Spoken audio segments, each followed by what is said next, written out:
sobrang nakakagulat at nakakalungkot ang balitang ito. Hindi pa rin makapaniwala ang marami sa atin na wala na si Tatay Robin. Sa totoo lang, akala nating lahat ay maayos na ang kanyang kalagayan dahil sa mga napapanood natin sa vlog ni Kuya Val. Ano ka na? Okay lang po. Kayo Oh, tinanggal na ba kaya? Ano po? Hindi, nalabas lang po yung namin. Kasi nasipit na malatalo. Nakikita pa natin siyang okay, kaya walang sino man ang nag-isip na ganito pala ang magiging kahihinatnan. Una sa lahat, taos-puso po tayong nakikiramay sa pamilya ni Tatay Robin. Naway bigyan sila ng Panginoon ng lakas at gabay sa napakahirap na pagsubok na kanilang kinakaharap ngayon. Samantala, sa naging pahayag ni JJ sa kanyang vlog, nagbahagi siya ng ilang detalye tungkol sa nangyari. Alam naman natin mga kalingap na isa siyang nurse, kaya may kaalaman siya pagdating sa kondisyon ng katawan at mga posibleng sanhi ng mga ganitong pangyayari. Ikinuwento ni JJ na kagagaling lamang niya sa ospital matapos ang operasyon ni Ate Pia. Ipinakita rin niya ang x-ray ng hita nito, kung saan makikitang malubha talaga ang naging pinsala at kinailangan itong lagyan ng stainless upang maayos ang bali. Mabuti na lamang at naging matagumpay ang operasyon. Kakauwi lang namin actually, galing sa hospital. Sakto po katapos lang ng operation ni Ate Pia. So papunta po namin dun. Kabilang pumasok ni Mama Edna. Ano niya, yung binti niya. So talagang biyak talaga yung sa may hita. Talaga kaya kinakailangan lagyan ng gabay para makalakad si Ate Pia. So ilang buwan niya, siguro 6 months, isang taon, ganyan, para makalakad ulit.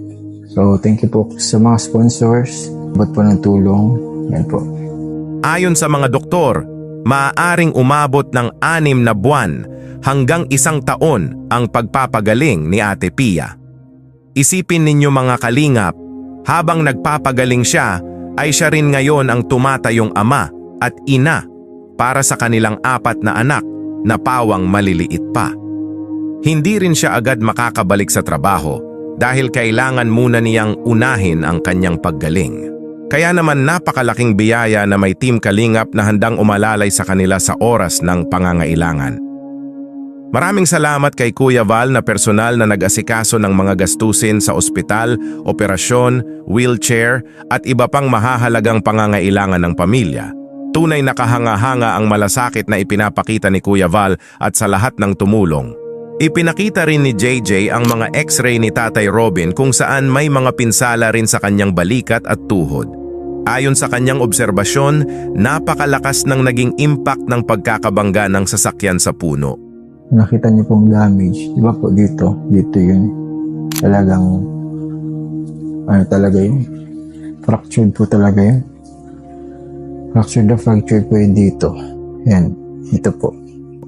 Inatake ng kanyang seizure habang nagdadrive.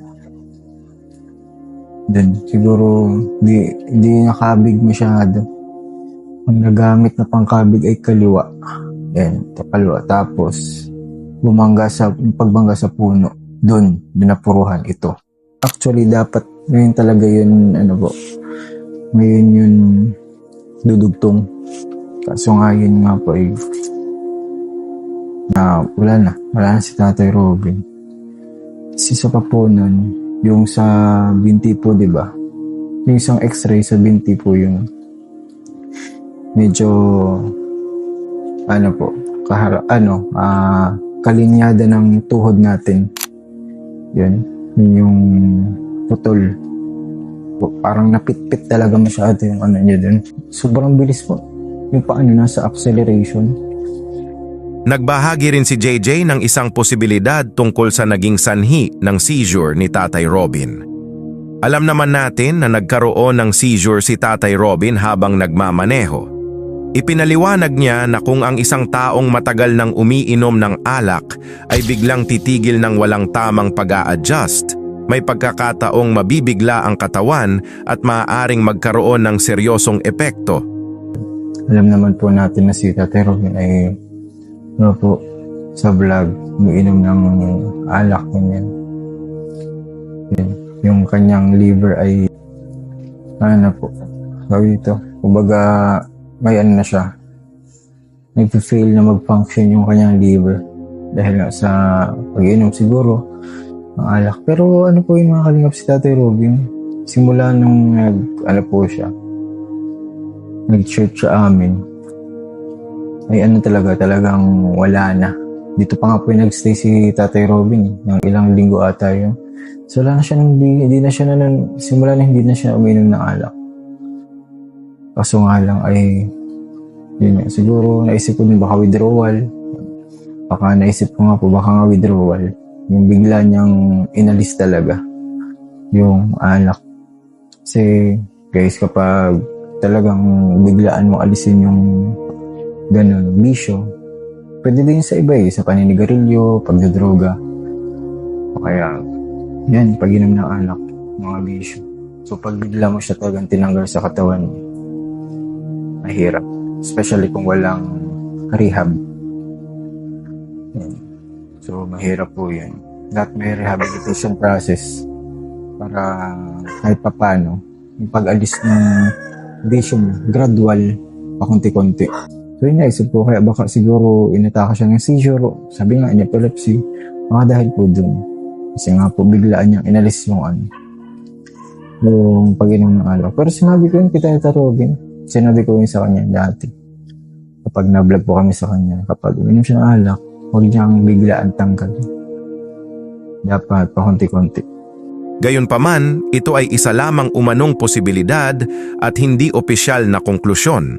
Anuman ang tunay na dahilan, isang napakalungkot na pangyayari ang naganap at isang pamilya na naman ang naiwan na humaharap sa matinding pagsubok.